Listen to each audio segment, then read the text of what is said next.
Hey guys, welcome back to my channel. In this quick tutorial, I'll show you how to change your TikTok username. Please make sure to watch this video to the very end so don't miss out on any important information and to not make any mistakes.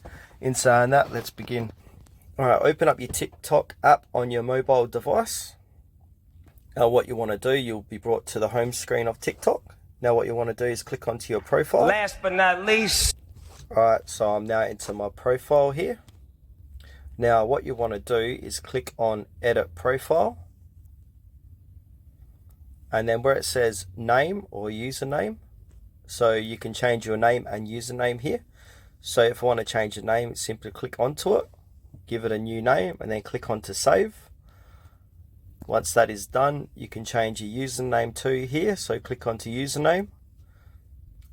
But be mindful here, usernames can contain only letters, numbers, underscores and periods.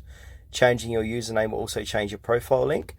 You can change your username once every 30 days, so keep that in mind. So if you change your name, you won't be able to change it back until the 30-day period has been done. So yeah, that's it for this video guys, how to change your TikTok username. Thanks for watching this video to the very end. Please consider to like this tutorial and subscribe to our channel if you found it was helpful.